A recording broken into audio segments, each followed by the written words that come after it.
Geometry OST Spring 2024 release test items number 19. It says a scientist conducts experiments on bacteria using 3 different conditions A, B, and C. The table shows the probabilities of the bacteria being affected by each condition.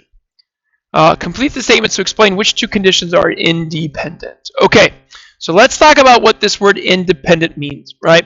So if 2 conditions are independent, that means that one does not affect the probability of the other one. Now let's talk about what these probabilities mean. So these probabilities on the left are just simple probabilities. So the probability of A, B, and C. But these probabilities on the right are the probability of A given that B happened. And this one is the probability of A given C happened. And this one is the probability of B given C happened, right?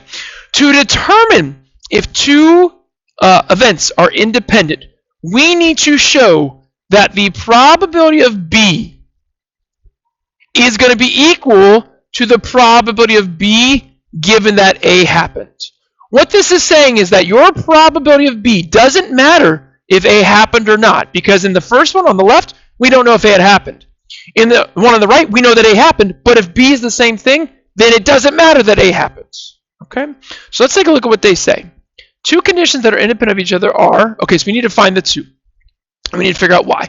So what I want to do is I want to simplify these ratios, right? And again, the easiest thing you can do is bring out your calculator and let's just divide them.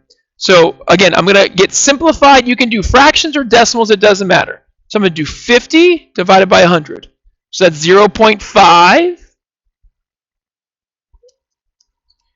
65. Let me just do them all real fast. So 65 divided by 100 is 0.65. 20 divided by 100 is 0.2.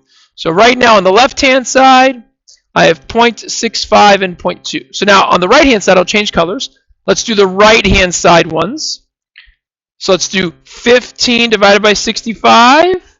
That's a crazy fraction. Let's do 10 divided by 20. That's a 0.5. Let's do 15 divided by 20. Okay, so for these ones, we get, so I'll do it right here. So we get 0.23, blah, blah, blah, 0.5, and 0.75. So if I take a look at my probabilities, there are only 2 that are the same. And those 2 that are the same are this one and this one. So what this is saying is that the probability of A is equal to the probability of A given that C happened, which means it doesn't matter if C happened. A's probability stays the same, so that means that A and C are independent.